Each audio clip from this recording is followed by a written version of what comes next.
Good afternoon. My name is Maxim Simalyuk. I'm the economist at the Center of Economic Strategy, and I'm very happy to welcome you at the event, What Awaits the Ukrainian Market. Before we start, some technical issue. There is an English interpretation available for you. You can turn it on the bottom panel of Zoom. This event is our traditional monthly format, which we are implementing together with the German economic team. The media partner of this event this time, we have the Mezha.Media, the prominent informational website connected to everything that is about IT. First of all, myself and the colleagues from the Center of Economic Strategy, we will first of all look at the main changes in the economy.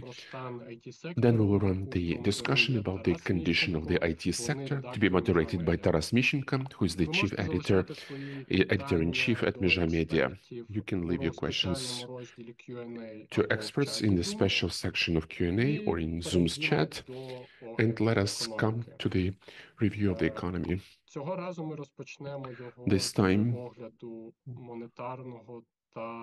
we look at the monetary and foreign currency sector, because always there is something to talk about. So, as the state statistics informs, in April, the inflation accelerated to 15.1% year-on-year, and the main indicators and the main drivers of this acceleration were the lingering effects of last year's poor harvest and continued increases in prices for alcohol and tobacco. At the same time, the NBU is quite sure that these measures that they're applying in order to affect inflation would be sufficient to fight it and to make it less. And the key rate, the instrument thanks to which the National Bank affects inflation, it remains the same at the level of 15.5%, although the prices continue to increase. In April, the NBU sees certain drivers that the influence of their activity, of their measures will be successful, and inflation will begin to decline over the summer and fall below 10% by the end of the year. In April, also, Ukrainian foreign exchange reserves grew to $46.7 billion. This is enough to cover 5.6 months of future imports. That's well above the 3 months benchmark traditionally used in the amount of 3 months. As a rule, in the review of the economy, we are looking at the dynamics of the exchange rate of the dollar and don't take as much into account the euro, because the dollar is the basis currency in Ukraine. The National Bank, first of all, makes a hryvnia to dollar exchange rate, but over the last few months we've had a very interesting dynamics. The dollar and the euro are demonstrating absolutely different tendencies. And this is connected in the first place with the administration of the president, Donald Trump, the American president, and their economic policy that affects the fact that the dollar goes down and euro goes up. And now we have the situation that the dollar since the beginning of the year went down and is quite stable at the level of around 41.5 hryvnia per dollar, while the euro continued to rise. That has significantly stirred discussion whether Ukraine should move to the euro as the base currency. Well, the answer is yes, it's necessary, but the question is how soon can we do this? And absolutely sure not in the short-term period. The foreign currency reserves of Ukraine grew to 46.7, but the majority is still preserved and stored in dollar. That's why moving to euro as the base currency, that also will entice changes in the golden and foreign exchange reserves. Also, with the further movement of Ukraine to the European Union and accession to the European Union, euro will grow in the official usage as well as the household level. We will see exports and imports to the European Union and the interdependence of the economies. That's why in time Ukraine will move to euro as the base currency. And we will always talk about the euro and about the dynamics of the euro, not about dollar. At this time, I would like to finish my part of the presentation, and I will pass the word to my colleague, the senior economist at SES, Yuri Gaidai, who will make a review of the main tendencies in the fiscal sector over the last months. Yuri, the floor is yours. Thank you, Maxim. Over the last months, the most interesting is that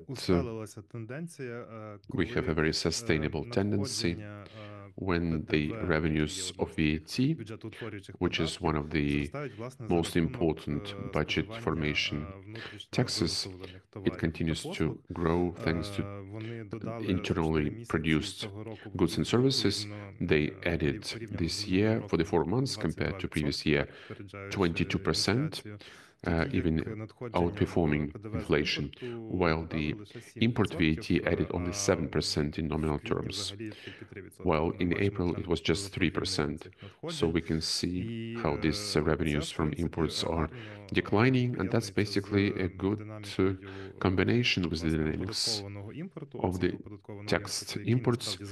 The volumes of the tax import decreased by 1% year to year, and basically the revenue of VAT show the dynamics of the foreign exchange rate over the last year that Maxim was talking about just now.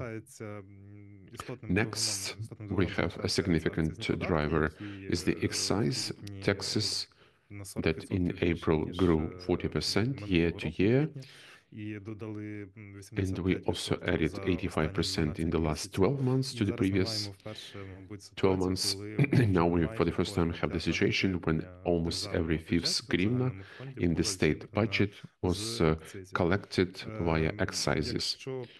In case we look at the corporate profit tax, irrespective of the fact that we had a big jump of revenues in March, in general, compared to the previous year, the growth, the nominal growth of the nominal revenues was only 5%.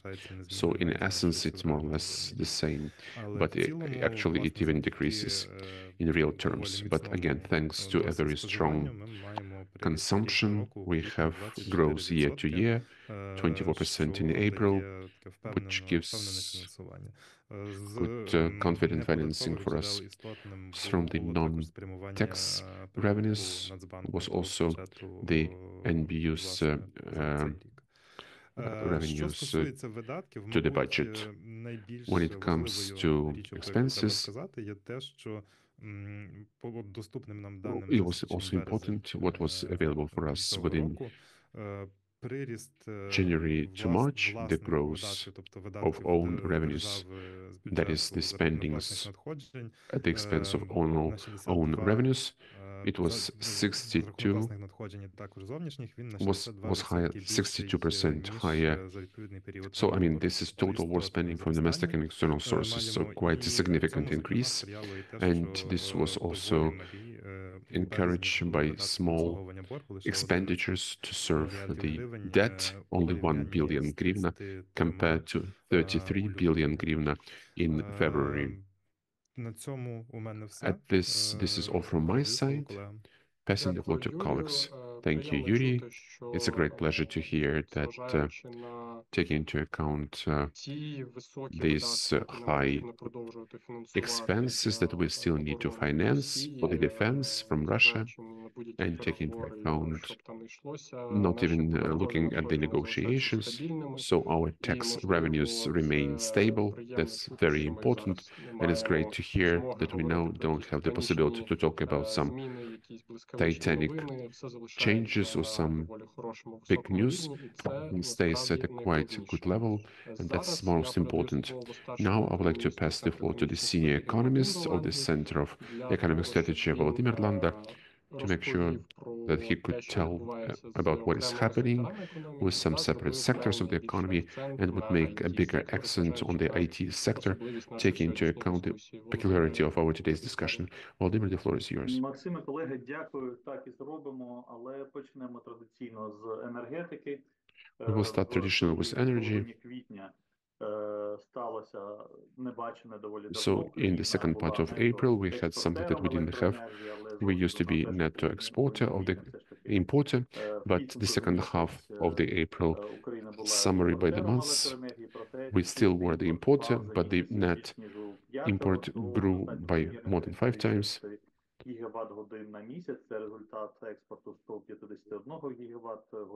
So from we changed from 151 gigawatts of exports and 187 gigawatts of imports. So even some temporary problems don't create any long-term effects. Поточний дефіцит може бути компенсований імпортом. Власне, наприкінці квітня чистий експорт електроенергії фіксувався 13 днів поспіль. Це найдовше. And we saw at month's end, Ukraine saw 13 consecutive days of net electricity exports, the longest streak in the past hour. So actually on April 24th, net exports hit 12.5 gigawatts. This is the highest daily figure over the last 12 months. According to the IAEA, 5 of Ukraine's nuclear units are operating across 3 plants. And actually from 1st of July, Ukraine will shift its voltage standard from 220 to 230 volts, advancing power system synchronization with the EU. The new standard allows a 10% range from 207 to 253. We have, according to the IAEA, 5 of Ukraine's 9 nuclear units are already operating across 3 plants, while 4 are under scheduled maintenance and refueling. 2 are expected to come back to work quite soon. When it comes to the metallurgy, we see good results of this is the decision of the European Parliament supported to extend the suspension of import duties and quotas on certain Ukrainian goods, including steel, for another 3 years. That's why the beneficial mode regime is to continue with another June, but 2028. The current regime must have finished on June 5th. So the government promised that we will not be able to return to the previous mode, and there could be some benefits that will be continued. Okay, coming back to the production figures in April, Ukraine's pig iron output rose 17% month to month. So we can see that steel production grew maximum since the start of the full-scale invasion. In the same way, we have increased the steel production and commercial rolled products, but I would like to remind you that in April 2024, the growth was also quite noticeable. And because of that, the indicators for the first 4 months, we had quite a moderate growth, although it's plus 80%, 2.3 million tons are produced for pig iron, while steel and rolled products volumes grew less than 1%. So in the first quarter, domestic consumption of rolled steel grew 23% year to year and now exceeds even 666,000 tons, which actually shows that we have a bigger internal demands. When it comes to agrarian news, agriculture news, it's very interesting that sunflower oil is becoming the leader in exports over the last 4 months. By 1.85 billion worth of oil is exported. Corn is 1.84 billion. In case we add wheat, they altogether provide for the 70% of the total exports. And this share of soya and soya oil is increasing. You can now see that they are very much noticeable at this overall picture, and altogether soya is around 10% of the agricultural exports. Also, I would like to mention that 8,000 tons per dollar for the price of butter. This is one of the most important goods for the Ukrainian agriculture. In January through April, Ukraine exported 5,000 tons of butter worth of 36 million. We still have the plantation campaign. 3.4 million hectares are planted. That's more than 3/4 of all areas as at May 13th. So maybe this year's harvest will not be less than the previous year, as we first thought. So we believe that it is forecast is moderately optimistic. Also important to mention that the Cabinet of Ministers has approved the resolution about the digitalization of the agrarian center. We will come up with more registers and integrate them with other state registers, and this will provide for quick access to the analytical information and making some managerial decisions. In terms of the IT sector, why we are doing this as a special topic today, IT sector occupies 3-4% of Ukrainian GDP, depending on how you calculate it. You can, if you count only software, it's 3%. If you also take into account hardware, and that could be also 4%, but altogether it can account for 14% of total exports. The IT sector in Ukraine employs almost 430,000 people, and that's quite a lot. The 10 biggest companies are shown on the screen, and as we said, unfortunately, 2 companies who before had 10,000 employees now could not retain this number of employees. Moreover, 8 out of top 10 companies, or 5 from top 20 companies, lost staff in April 2024. So only the food product companies, they are showing growth. Ajax is showing some good growth, but it's a slightly different sub-sector of IT. And it's also important to mention that also we have DS City legal mode, which has 1,695 residents, and this is the data for the tax payment. They paid more than 7 billion hryvnia in taxes. The investment into Ukrainian startups is growing. It exceeded more than 462 million. That's a great figure, but there's a good recovery after an evident slowdown with the start of the full-scale Russian invasion, and a little bit about the export of IT services.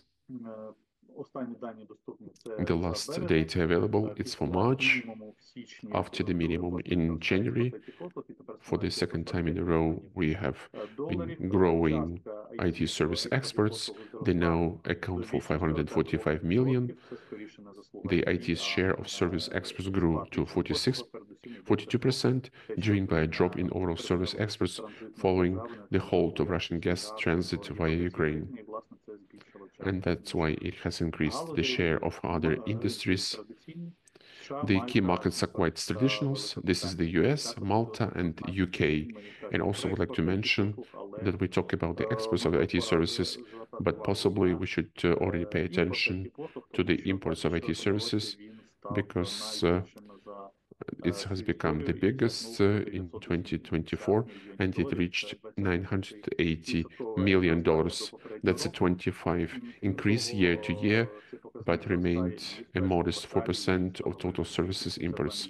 Actually, imports grew in the first quarter 2025. Ireland, the US, and Germany, they are the biggest partners. Thank you for the attention, and passing the floor to colleagues. Thank you, Volodymyr, for this good introduction. For the further discussion, at this, I would like to finish the part which relates to the economy review from the Center of Economic Strategy. Thank you, colleagues, and I would like to pass the floor to Taras Mishchenko, the editor-in-chief at Mezha.Media, in order to moderate the further discussion. Taras, the floor is yours. Good afternoon. Many thanks, colleagues, for the invitation. And I wanted to start from the way how our speakers present our analytics. Iryna Ippolitova, Oleksandr Medovyi, the head of the Supervisory Board of the Kharkiv IT cluster, and the general manager of AltexSoft, also Garry Poluschkin, the deputy chief of German economic team. Since the topic of our today's event pertains to the condition of the Ukrainian IT market, so it's important to start from some more general overview onto this market, because our portal regularly publishes analytics in terms of the IT market. So I have a question to you, Ms. Iryna. What are the key tendencies that you are observing since recently in terms of the decrease of experts, vacancies, salaries, or vice versa? You have some positive signals or niches at the Ukrainian IT market that generate the resilience of this system. We can't hear you. Microphone, please. Good afternoon, good evening to everybody. Thank you, Taras. I have prepared a small presentation to make sure you can have more fun listening to me. Allow me to share it. Can you see it now? Yes, now we see it. A few words about DOE. Maybe you don't know about it. That's the largest Ukraine tech community. It's a one-stop shop for ITs, with news, with technical articles, the forum, vacancies, information about the companies with some feedbacks. Also, we have the whole block of analytics, where we're collecting all possible information about IT, and we're making a lot of surveys to understand who is doing how. So I'm ready to share this data now, and I want to start from the good things. The good is that I have some positive, sustainable tendency to an increased number of vacancies. So the fall in vacancies is no longer there. We saw it in 2023. Also, our data shows it, and the Genia portal show it. This is like the biggest recruiting resource for the IT in Ukraine. So the number of vacancies is growing. That, of course, is not yet the victory, because to reach the 21-22 level is still far away to go. But this is our data about the number of vacancies placed at DOE.ua. So we can have, you can see here some link. You can go in and look at it in more detail. We had 6,500 vacancies, but in 2025 we had even less than 4,000 vacancies per month. So now we see the growth, it's quite stable. But again, going back to 2022, we had more than 9,000 vacancies per month. So we can't yet return to the levels of 21-22. Nevertheless, this is the trend that was about the increase of demand for the workforce. It's really available. So you have to understand, this is not that we need to have more IT. All of a sudden, we are seeing that we have some structural changes, structural shift in our IT area.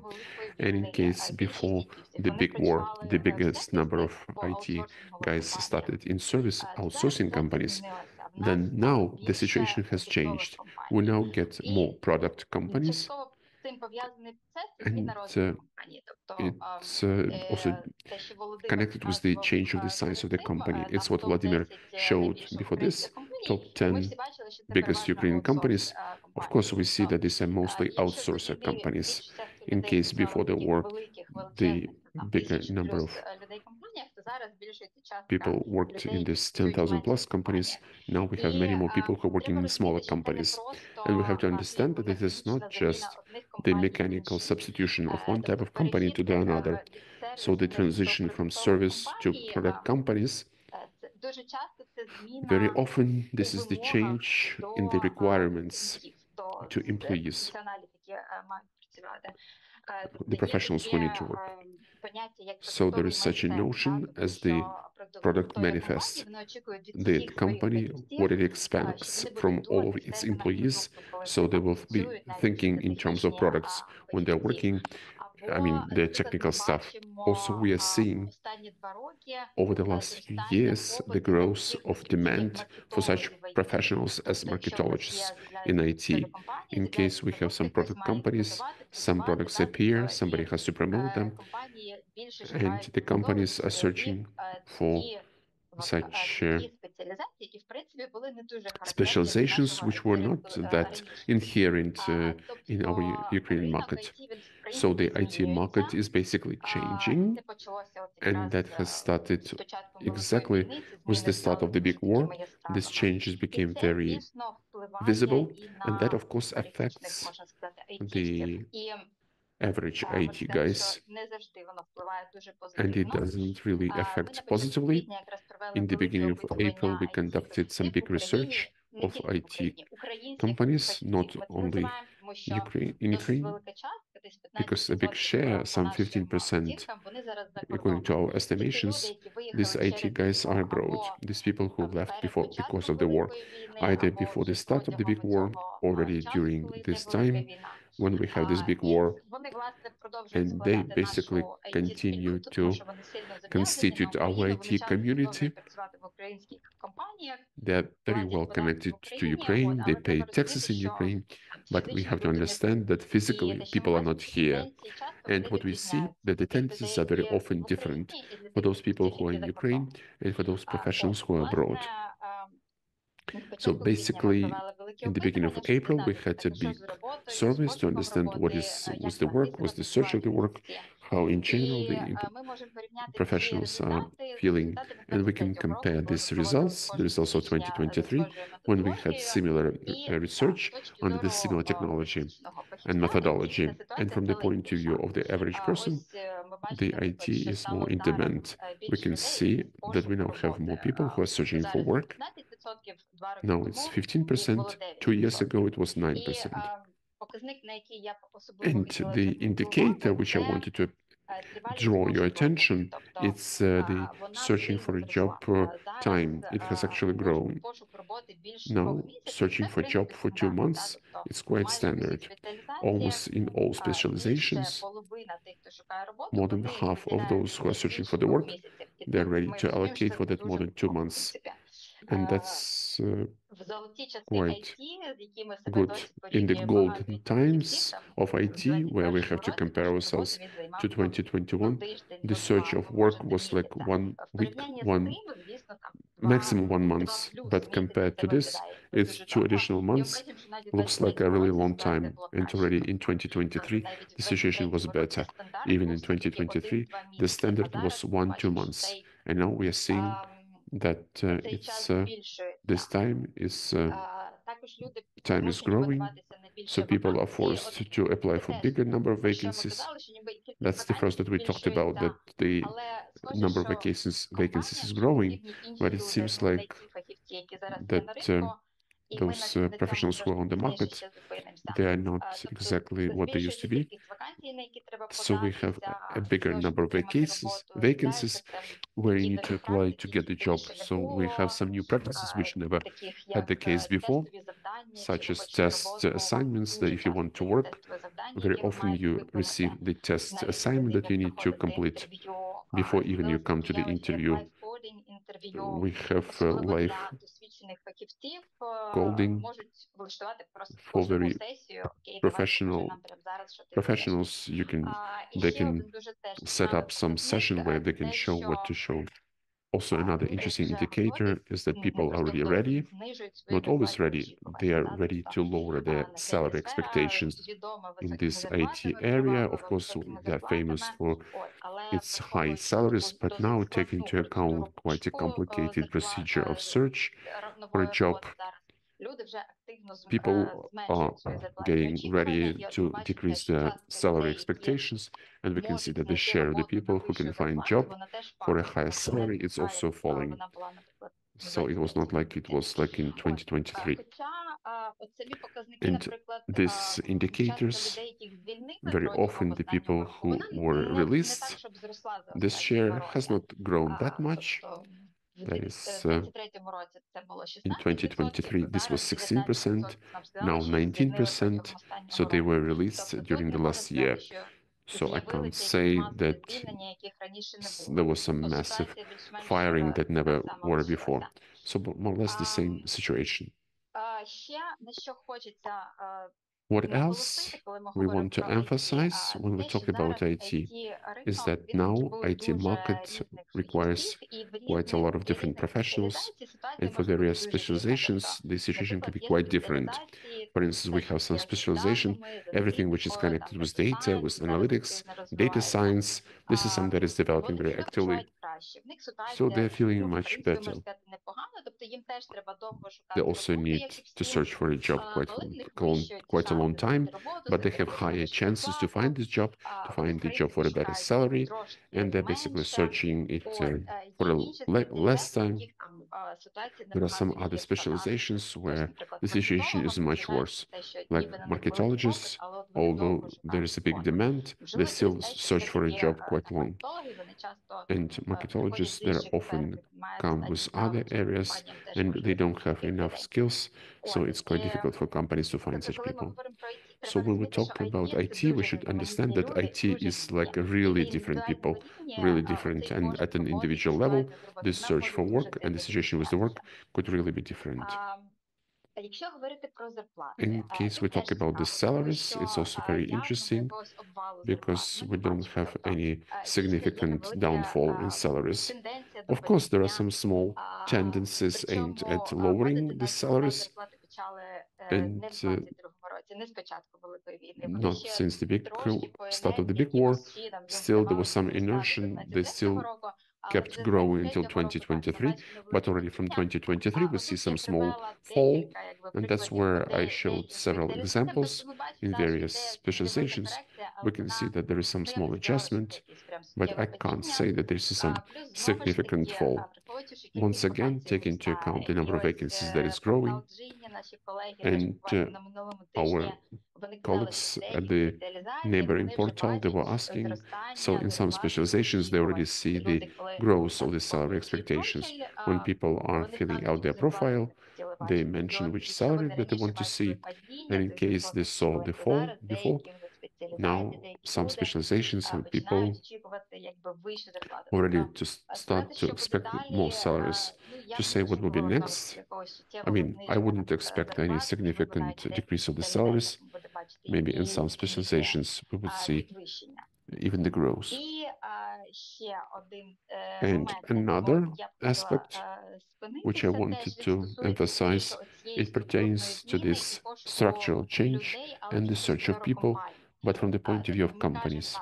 So we're saying that, okay, it's quite difficult for professionals, but this year we have decided to ask from those professionals who participate in the selection of the new people into the IT companies, how is it for you? Is it easier for you to search for these people? And honestly speaking, I was quite surprised because just only 21% said that basically, yes, that this is not that difficult. The rest said, well, it's either difficult or can be both ways. But we can see that although there are a lot of people in search of work, still these companies do have problems in searching the professionals. And the first reason that they mentioned was the low professional skills. They would want, they're searching for strong candidates, and it's difficult for them to find. Another favorite one that's on number 4 poor soft skills among candidates. So it's lack of professional skills and even soft skills to work in the team. So we definitely see some discrepancy between what can be proposed to us by the IT professionals who are searching for work and what the companies are searching for. They're searching for something else. That's all. In case you have any questions, let's discuss. Thank you. I believe that we will come to the questions a little bit further down the road. Now, let us summarize a little bit. So we are seeing that the Ukrainian IT market is going through some transformation. You can't say that it's a crisis, but basically this is something that affects negatively to the ones who are searching work in IT and the ones who are working in this area. But it's also very interesting to go down to a level lower and to understand how it is happening at the level of the company, how it affects the company. And I would like to turn to Viktor. This is the CEO of Nix, since Nix is one of the prominent service IT companies in Ukraine. The question is to you, how the situation has changed, how your work has changed in the framework of this transformation. Do you see any shortening of the market? Do you see any growth of uncertainty in these times? Thank you very much. Yes, absolutely. We are seeing the decrease of the demand, which is natural because we had the crisis at the international market. We now have some recovery, but the biggest what we see is the decrease of demand exactly for the Ukrainian professionals, because a lot of clients just have in their policy, in their internal policies, certain limitations in terms of keeping their developers in these difficult and dangerous zones such as Ukraine at the moment. That's why somebody has these policies, somebody saw with their own eyes that a developer can by chance disappear, like be conscripted, and maybe they are the chief developer, and after that the project during some time can suffer the most and can't develop any further. That's why we have a lot of those who take back their orders and their requests in case the Ukrainian professionals are present, in case it requires the availability of some backup team or the core team in more safe areas somewhere in Europe or in the States. So yes, there is some shortening, and Iryna was saying about the structure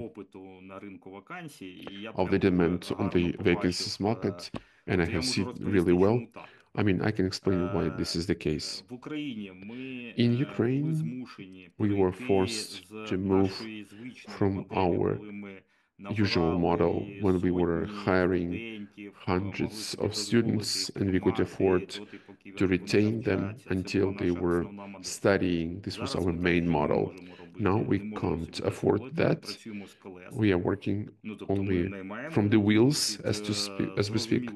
We are hiring a person to a very clear vacancy, which already has the consumer who wants to see very clearly a huge number of limitations, which the consumer has, the client has mentioned.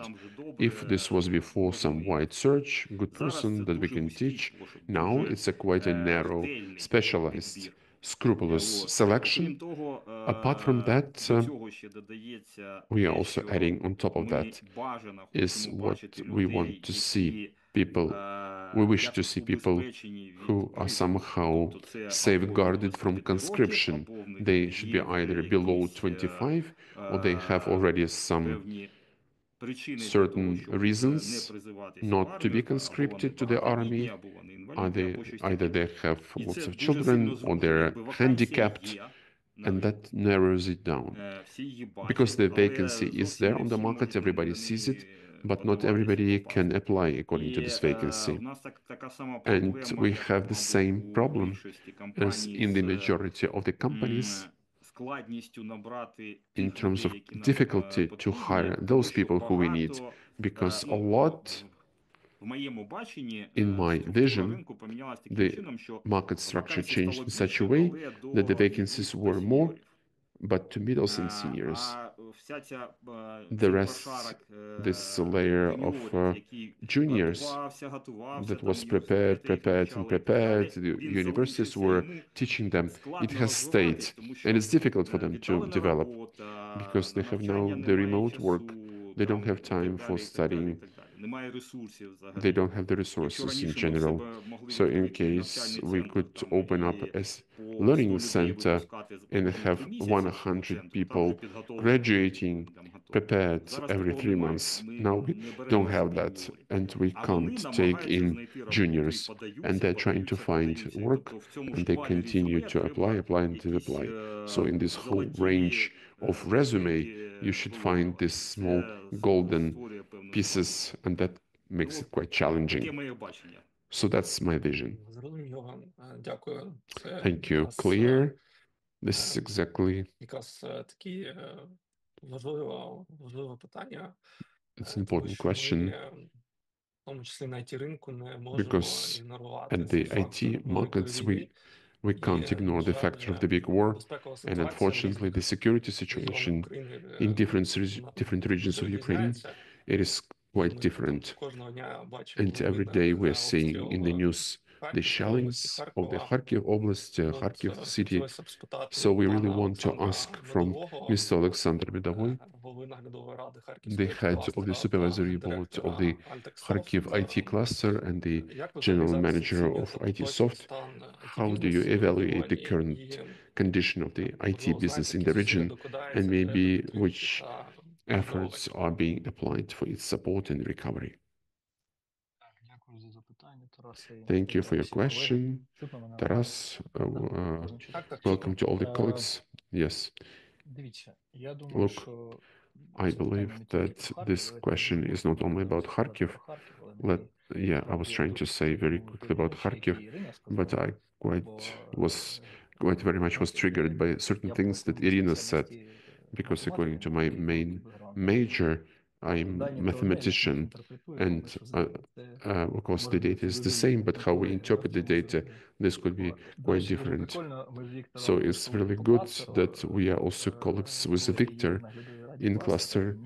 We have colleagues in the cluster, and Nix was actually, I think was and still remains the biggest Kharkiv IT, one of the biggest Kharkiv IT companies. So allow me to tell you about Kharkiv from the field, because just 1 week ago I was still in Kharkiv, and we did quite a lot there. I will start from Mark Twain. He said the rumors about my death are quite exaggerated. This is a very famous phrase from Mark Twain. And I think what they say about Kharkiv, that Kharkiv is just suffering only and everything is bad. I mean, it's not that bad and it's not that suffering.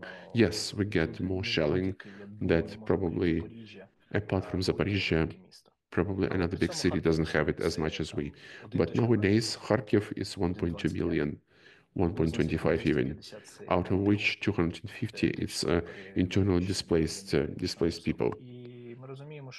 And we understand that 1 million of these people who lived in Kharkiv from 1.5 million, so 1.2 remains. So in terms of IT guys, it's 25%, they're physically in the city. We don't make any official research from this, but we are making very detailed calculations with the companies, and we are actually covering around 85, 88% of all companies who are in the region. Correspondingly, we have this information. So what we are seeing? We're seeing quite an interesting statistic. Some 25% are staying for half a year. In terms of the general story, approximately another another 25% they are abroad, and another 50%, maybe a little bit more than 50%, they're all over Ukraine. So 25% in Kharkiv, 25 abroad, and 50 elsewhere in Ukraine. So when it's about taxes, the amount of taxes paid, that includes the single tax and also includes the income tax. And when it comes to income tax, so the companies of the regions or the private entrepreneurs in the region registered, they transferred more than 14 billion. That's a significant growth versus even 2024. In terms of the tendencies, what we see, definitely what Viktor said, we have these tendencies. I would like to give my own perspective, but on the one hand, I'm the head of the supervisory board of IT cluster. We can't be called outsourcers, we're mostly the service consulting business. So this is the story of the technological consulting. When the colleague says about the product mindset, we are working with this product mindset over the last 10 years, not looking at our big war. If we talk about us as the business, it consistently grows. Since 2022, we grew by 75% within 2 years, volume-wise, because we built up the structure and we are being hired not because it's cheap, but because people are coming to get some solutions from us. That's quite a rare story in Ukraine, when people are still coming to get some engineer capacity. But now, if we talk about a wider picture, it seems to me that we have, in general, the situation in Ukraine that reminds me of some multi-layer bread and butter sandwich. We have a systemic economical situation that within 33 years, it's much worse than in systemically, not only Ukraine, but elsewhere. It's much worse, and it's much worse than 2021. It's economical things, tariffs, GDP, the economy. We are also seeing that almost we don't have, let's say, I will not say almost no, I will just tell you the statistics. More than 70% of the product businesses made layoffs over the last 4 months. This is not about service. It's not versus product. That's in general. The majority of the companies had to lay off. In the service companies, the same statistics. They also did layoffs. It's not only because of the war in Ukraine. Of course not. So what we are seeing that the economy is different, and we can see that AI significantly changes the situation. It changes like it never changed before. We don't even understand it. Ukraine will have a certain lag in manifestation because it will be, that's why it will be very significantly changed. And we're talking not only about the skill set, but the things that we needed 100 people throughout the year. Within these 2 years, this could be built with 25 people for 4 months. You paid attention to the very, I think it was before Taras, there was the performance of the colleagues. It was a very great statistics about this $980 million of experts from Ukraine, of these IT services. But what is this? But I can give you a guess, and this guess will be very simple. A huge number of this. These are the things that pertain to cloud, using AWS or Azure, using Google Cloud, and using systematic subscriptions to various instruments, AI.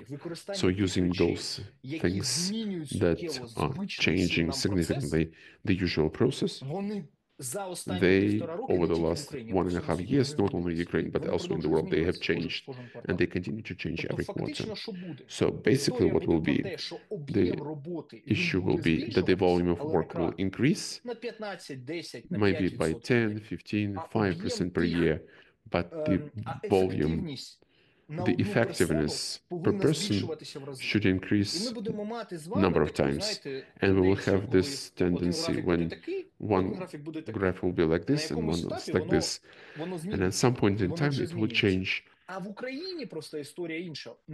But in Ukraine, it's a different story. All of it is the uncertainty of Ukraine, the uncertainty of the situation in Ukraine. As Viktor says, can't it couldn't be the case that the big enterprise clients that will pay 20, 30, 40 million, in case they already paid in Ukraine, that's good. They can continue and somehow diversify. But would they appoint Ukraine as a new location? That's a big question mark. I also want to another thing mention. The colleague said we were looking at the first top 10 companies from the market, from the Dow ratings. But in case we look into top 50, there are a lot who we call the product companies. They also have decreased. Samsung, for instance.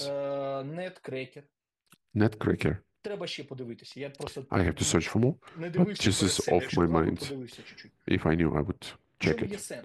What is the sense in reality to divide between product and service businesses in my own impression? I have 44 product investments that I have made over the last 8 years. And I know a little bit how it works. So distribution between product and service, it's quite artificial. I want to flip it. Samsung is a product company. Definitely Samsung is a product company. What they do in Ukraine, they made a development center in Ukraine that was actively working before the war, but closed down during the war. So what is this different in terms of EPAM, who came over and closed down? Why Genesis is growing? Genesis caught up the business model, and Genesis works in a very cost-effective location, because Ukraine still is a cost-effective location. That's why Genesis is growing. But the Google, if it were in Ukraine, would it be growing with the Jesus system base, in case they are trying to shorten in the world? The biggest number of cutoffs is happening actually in the US. They are downsizing Europe not as great pace as it is. So be it Genesis or the Ajax, it's about more than the exception. That doesn't say that the product businesses are feeling better than the service companies. It just says that in a separate company, separate niche, the business model clicked in, and maybe AI transformation doesn't influence them that much. So I would like to summarize a few things. First of all, when it comes to Kharkiv, in Kharkiv, we are seeing the situation, which in case, if we talk about the companies who are registered, the companies who are paying taxes, who are growing in Kharkiv, it's not systematically different from the rest of Ukraine. Our companies, they are more or less in the same trend, but physically, unfortunately, and this is true, 25% only, because not everybody is ready to be ready for shahets every day. And thanks God they don't fly to Lviv with such much, or to Kiev, that they fly with such a big explosive load. So that is the only difference. The second story that we have, when it comes to some big trends, the war in Ukraine affects on the Ukrainian IT, but we also have a certain standard from the world situation. Would IT grow? Yes, it will become one of the biggest and most important parts of our economy, because AI helps us to transform not only the external businesses, but also the internal businesses. We will see these trends. We are seeing that the most successful companies that even throughout war, they are growing in Ukraine. I'm not talking about the ones who are taking out wheat. Nova Poshta at the expense of IT, Kyivstar at the expense of IT, Monobank also at the expense of IT. Yes, they are the product IT companies. We have to recognize that. And DSC, as the regime, helps that. Would the service business grow? Of course it will. In case what? In case it makes the correct focus. And a lot of service business understand that, as we understood 10 years ago, that we have to make the focus industry, and we should become the one in the world. In case they make the focus industry, strategy and to make a focus to properly deliver with the help of right instruments, they will grow. And the product businesses, they're better than services. No, this is artificial. And there would be services that will be increasing, and there will be product business that will be decreasing. But the technologies will continue to change the world even quicker. That's why my forecast is as follows. I believe that IT will be a significant part of the economy. I believe that the IT has been standing strong, and what we can do for IT, first of all, is to fix these two issues that help us to grow. First of all, is this private entrepreneur system that we could have independent contractors that could work directly with the international to keep DS City, because this is a system for business that will pay taxes. And number three is what Viktor said. We have to provide for the situation to make sure that these people doesn't matter, because people are the basis. So people would have the foreseeable situation with security, with conscription, with reservation, the trips, the foreseeable situation that will allow them to produce values. Thank you. Thank you for a very detailed reply. I believe that everybody has started to see the picture of the real condition of the Ukrainian market. But I would also like to hear the opinion from the outside. That's why there is a question to Garry Poluschkin, project manager at German economic team. German economic team has a significant experience in analyzing economic processes in Ukraine. That's why a question to you, Garry. How do you evaluate the impact of the macroeconomic situation and how the war has affected the competitiveness of the Ukrainian IT sector on the international arena? Thank you so much for your question and for the invitation. And what I would like to discuss today is especially the German-Ukrainian cooperation in the sector. I think this is very of great interest to have a view from Germany, that the German economic team is a project financed by the German Federal Ministry of Economic Affairs and Climate Action and has been implementing consultancy to Ukraine's government in different areas of policy and sectoral policy as well. And one of our studies focuses on the IT sector, which we prepared together with the Institute for Economic Research and Policy Consulting. This study, which I would like to share, is jointly prepared with Iryna Ippolitova from the Institute. Sorry. 1 second. Okay. Yeah, can you see the screen? So now I would like to discuss the German-Ukrainian cooperation in the sector. And what is remarkable is the development of the German-Ukrainian overall trade volume. Last year, the bilateral trade volume reached $12 billion. This is the largest level ever. And even in 2023, a record level was reached. So the overall trade is expanding and it's intensifying since the war. With regard to sectoral development, we see on the upper chart that the trade volume in the IT sector is kind of stagnating. So Ukraine having a surplus in the bilateral trade in the IT sector, but we do not see an expanding trade volume overall. Germany is number 7 destination country of Ukrainian computer services, with 4% of computer services going from Ukraine to Germany, especially in cybersecurity, software, AI, and also cooperating with important German industry companies. With regard to investment ties, Ukrainian famous founded companies like Grammarly and so on established operations in Germany and cooperate with German clients. On the other hand, on the other side, German FDI in Ukraine in the sector has grown sevenfold between before war times and now, reaching $22 million of German FDI in the sector. And we see that it is very, very strong growth, but still from a low base. So here is further potential to strengthen cooperation. And what also can be main driver is that Germany becoming key destination for relocated Ukrainian IT talents. And the second point here is that the Germany has now established a ministry dedicated to digitalization. Ukraine has established it a few years ago, and in Germany now with the new government has also a new ministry in digitalization. So here there are further potential to strengthen the German-Ukrainian ties in the sector. And I would like to conclude with that, with focusing on these 2 points. So the bilateral overall ties have strengthened, and in the sector, in the IT sector, there is further potential to strengthen the cooperation between Germany and Ukraine. And I would like to stop here with this. Thank you. Thank you, Garry.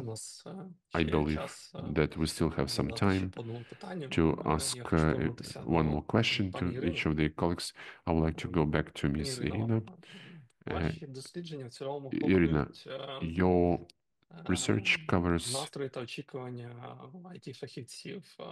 the expectations of the IT persons. And looking at this available data, what is your forecast in terms of the further development of the situation on the labor market in the IT area? And do you expect any further decrease or stabilization or the recovery of this market in the closest times? Look, I mean, we don't see a significant decrease. Oleksandr said that the product and service companies do agree that is very often this is a very conditional separation, but in any case we see that over the last year there was also a growth in Nova Poshta and telecom operators, and the banks grew. So yes, these are not the IT companies, but these are the companies still with the big IT component, big IT departments who are allocating even into separate product companies within them. And they are growing. So certain sectors are growing. But once again, as the colleagues said it correctly, our growth, to a great extent, it was driven by the international consumers, something that before the war, the majority of the people worked in the service companies. This was not just like that. There were orders at the expense of which our IT sector was growing. So now, through a number of reasons, not only the war, but also the shortening in general, in the world IT, there is a certain fall, there is certain cooling down of the situation. So that also affects us. I don't know. I mean, I'm not seeing any significant preconditions for the sharp growth, but that our Ukrainian products are growing with the big IT sector, that's already a fact. And I believe that it will continue to grow further and to develop.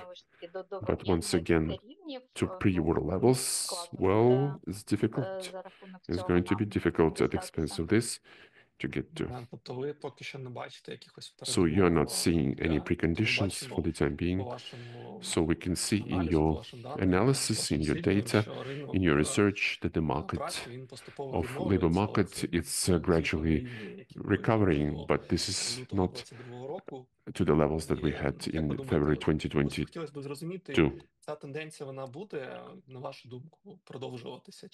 And we want to understand whether this tendency will continue, in your opinion. Or as I can see on your graph, maybe there is some growth, fall. So what you could expect in the nearest half a year? Look, we have not, I think, if I'm not mistaken, we calculated this February.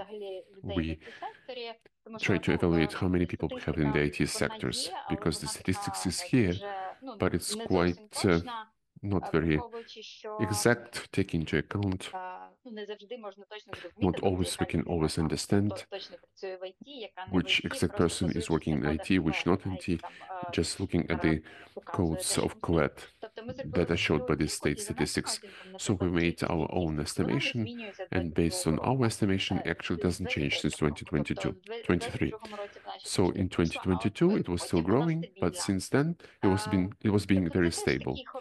So once again, it's another good indicator. We're seeing that, okay, we don't have the fall, but at this stage, that's really a good sign, taking into account the situation. But there is no growth either. Before 2023, it was permanent growth, but since 2023, it's been a straight, even line. And possibly this is not a big growth, so we need these communities are quite pessimistic, they're quite negative. The majority of the people expects that there will be a deterioration, and even we're seeing that the heads, the leads, the heads of the companies have maybe more information than the just average IT guys. They're more pessimistic. They say that, well, yeah, it will be worse. I don't know. I'm just optimistic by nature.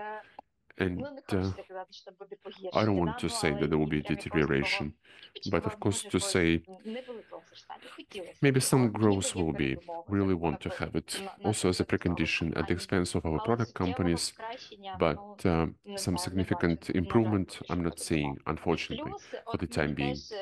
Plus, what was also said by Viktor to me, quite interesting, is how they are searching for people that are really, if before you could take somebody from and go through education, through training, but now, as he said, they need to really get the specialist who's already fully ready, because, yeah, people are really searching for a long time. It's quite difficult for them. So it's also a barrier to increase the number of companies in the IT, because the companies are not yet ready to take just everybody like we used to have it in 2023 or 2021. This is really becomes the place for the really super qualified staff.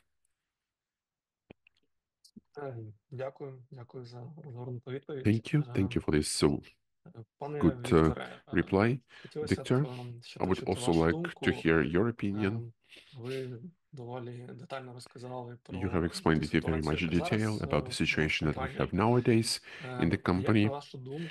And what is, in your opinion, what are the key factors that could contribute to the stabilization and possible growth of the Ukrainian IT market, in case we're talking about the midterm perspective, and what should the IT companies do to adapt and to provide for their resilience in these conditions? In case we allow ourselves to slightly to imagine something, then the first thing which we would want to have is, of course, the end of the war, unblocking borders, possibility to travel, and in general, to have better security situation. That's the main factor that will affect the development of IT. And again, thanks to this insecurity, we simply can't make people come to the office, because the office is not a very safe place. If they got together, something may arrive there. And as I said, we can't rely on students anymore on this category. Once this changes, this potential that is collected and which is not used nowadays, because these are the conditions, then it will really be something special. We will try, and I can say about my company, and I believe the majority are working in the same conditions and in the same way. So we will immediately return to this model when we will take in students, teach them in big numbers, mix teams, give them the possibility to start working SAP, And this will be a boost. But again, it's only when the war is over. Before the war is over, I don't see any significant factors that could be influenced. The only thing is the conscription. Yes, I believe in the chat they wrote that reservation for IT is available. But what is this reservation of 50%? I can't reserve one, but one to the other one to send to fight. So what kind of business? So I would need to find one and find another one who doesn't need to be reserved. He's either a student, a postgraduate student. Then maybe I can reserve somebody, but this person not to reserve. Then this 50% condition is okay. But how many cases could be?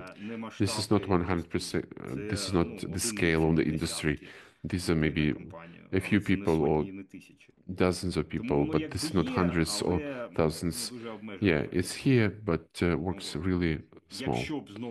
So in case, once again, we could dream, if it could work, that we would decide that IT industry would become strategic for us and would give us 100% of reservation, then we could say that yes, we can guarantee to clients that this person who we put, they will work for a long time, they will not go anywhere.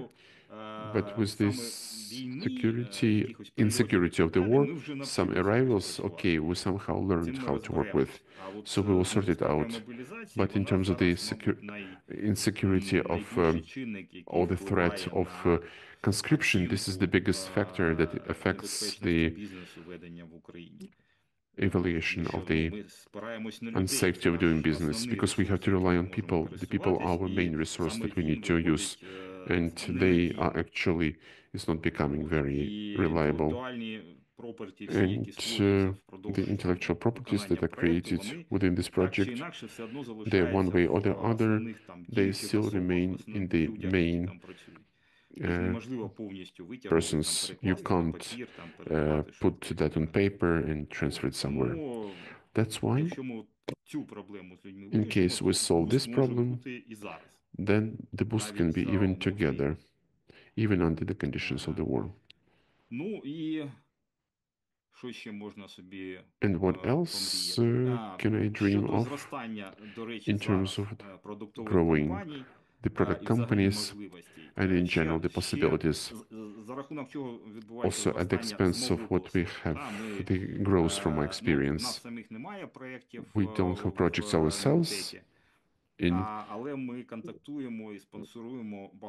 are contacting and we're sponsoring a huge number of startups that are doing something for this, for the protection of cities. That's very actual for Kharkiv, protection from shaheds and the like.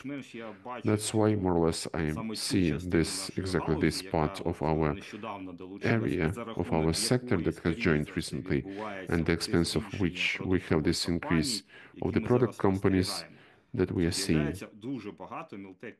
So we're seeing a lot of tech companies that in one way or the other, they come to the IT securities, IT sector, and they're increasing the statistics. So the state is trying to change something, but before that, it doesn't give us any state orders for startups. So it doesn't have, of course, there are certain funds there, but they don't resolve this question radically. And many startups are doing what? Well, it's intellectual property, not registered, not demonstrated, and the like, but we are saying that this is the product. The state doesn't want to buy it from us. We can't export it from Ukraine. What we are doing, we are opening a company in Lithuania. And then it's easily transferred there. And what we are doing there, we are importing from Lithuania what we need to the extent we need. How much of this state order we will get. That's how it gets. To change the situation, to make the company the possibility to export and to give more state orders and to finance the startups a little bit more actively, this will be a boost. Then this part of the industry will be developing and it will not get out of Ukraine. well, something is coming out of it. That's probably the most important. Thank you. Thank you. In terms of these tracks, we wouldn't want the deterioration, but yeah, we have to come back to our reality. Mr. Oleksandr, you have cited Mark Twain quite relevantly, and we really want to ask from you how, in general, you evaluate the level of adaptability of Ukrainian IT companies in the conditions of the full-scale war and this economic turbulence, and whether you're seeing any examples of successful transformation of business in possibly creation of some new products and services as a response to these challenges.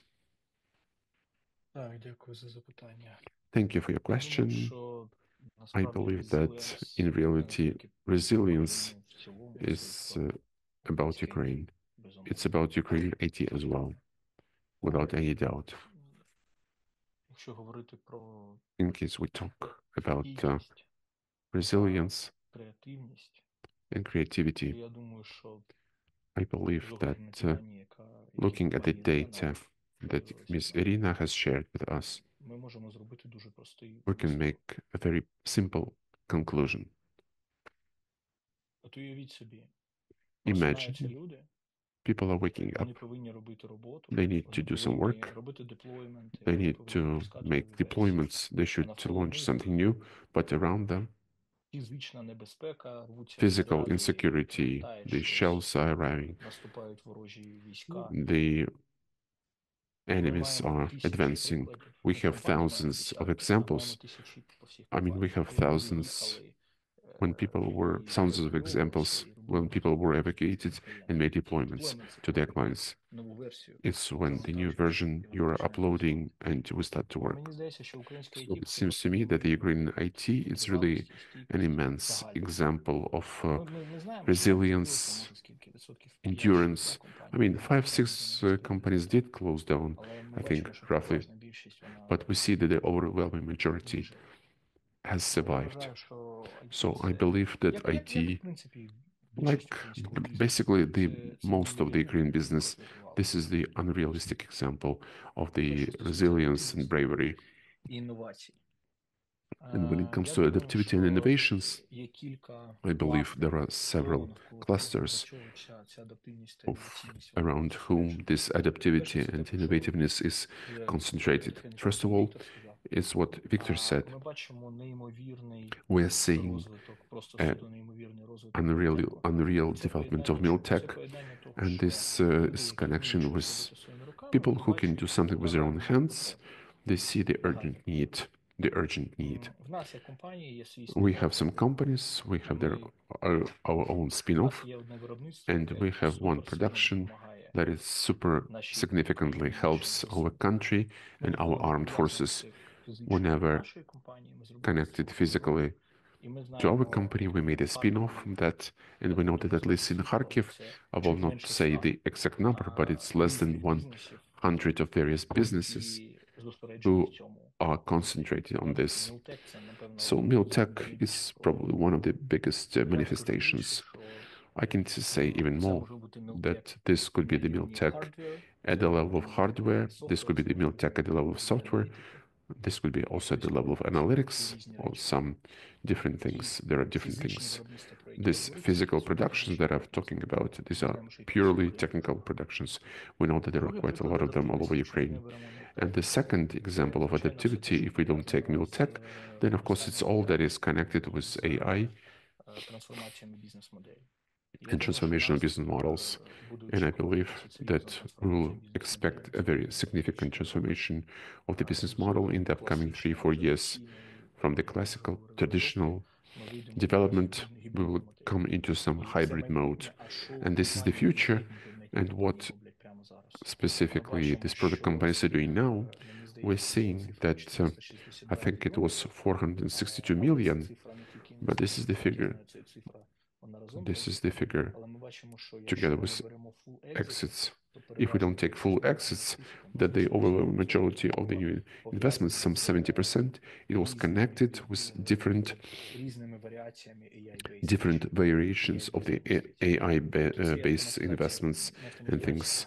So this is the usage, development of new instruments that super significantly help to change the process of development, as well as help to make different things that will be features in the business in AI based. And the third part, which I want to mention, because the first one was Miltech, the second was AI. So the third thing is, in case we say about the innovativeness and about transformation of the business model, it's still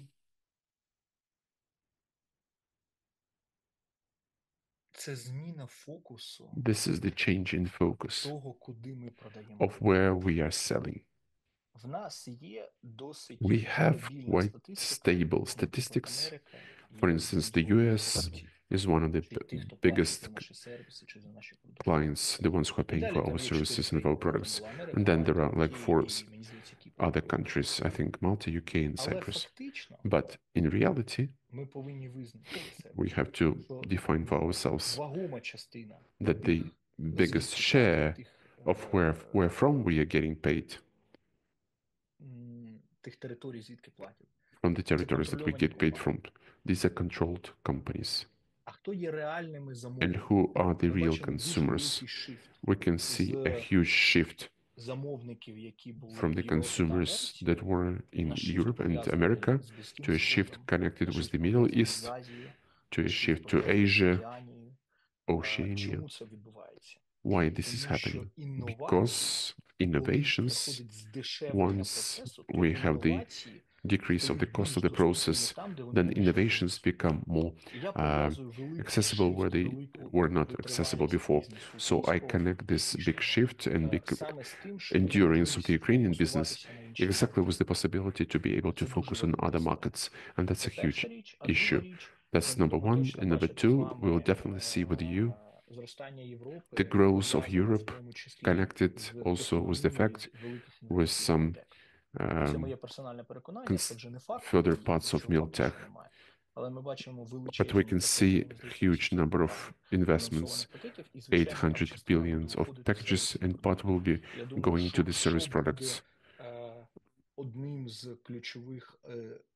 And what will be one of the key locations where the Europe can be Ukraine.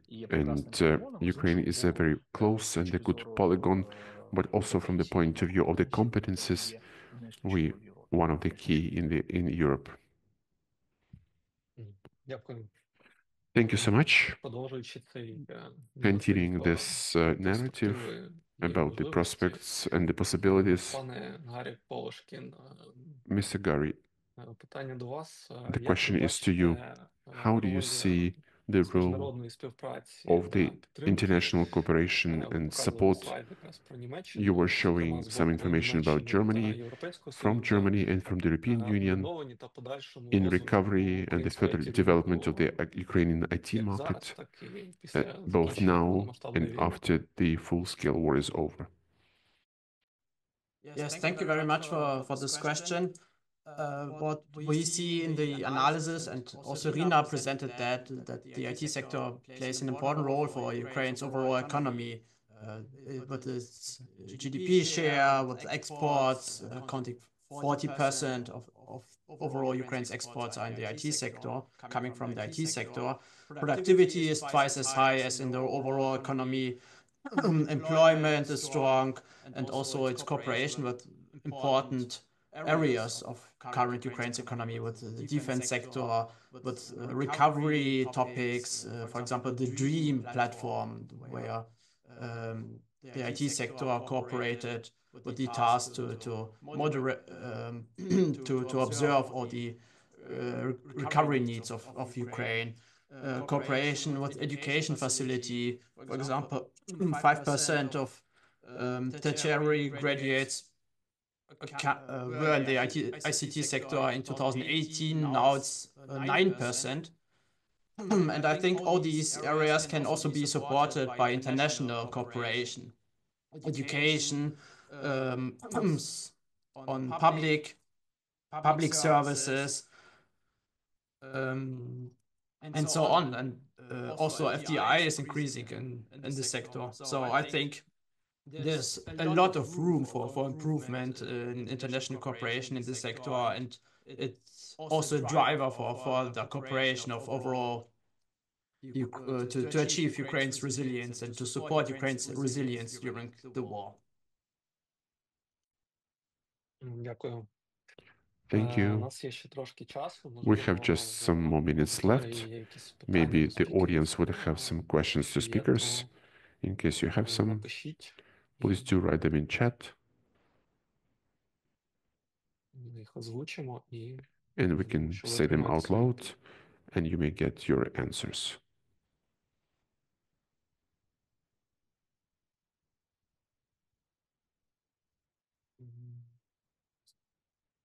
Давайте тоді трошки почекаємо. Можливо, хтось Let хоче us написати питання. wait.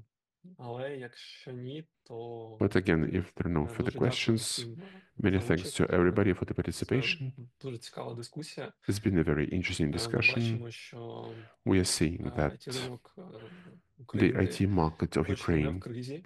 is definitely not in Тобто crisis. це, я думаю, нормальна ситуація So I think для it's quite a normal ринку, situation який перебуває for в the умовах market that is in the повномасштабної conditions of війни. the full-scale war. І можна навіть сказати, що він And we can even демонструє say доволі that it велику стійкість. demonstrates quite a significant resilience. Бачимо цей процес We're seeing this as the трансформації. process of transformation, Можливо, він буде так проходити у всьому and світі, тому maybe що ми it бачимо will be going same зростання in the rest of the ролі world, штучного because інтелекту. we are seeing the Буде growth of трендом the впливати role на for the трансформацію AI. Of course, it will continue to IT-компаній. influence the transformation of the IT companies. І я думаю, що ми побачимо, And I як believe that we will see це в that найближчі how, декілька років вплине like within the upcoming якраз several на years, ринок how this will роботи affect для the labor айтівців, market for the та яку IT роботу guys, будуть пропонувати. what kind of Ті work will be компанії є різні proposed приклади того, як by these companies, and various з одного examples of боку штучний how, інтелект дозволяє on the one hand, AI оптимізувати allows to optimize кількість співробітників, з the іншого number боку of є employees. інші On приклади, the коли other hand, компанії there are починають some other використовувати examples штучний when інтелект the і кажуть, companies що are вони trying to повністю use the відмовляться від AI, там and they say they певних can fully refuse from певних ролей у своїх certain компаніях, але потім roles in their звертаються до них. companies, but then they still come back to them. Ще раз дуже дякую вам So за once again, many участь. thanks for the participation. Всіх з Днем Вишиванки. Happy І Vyshivanka до Day, нових зустрічей. and see you next time.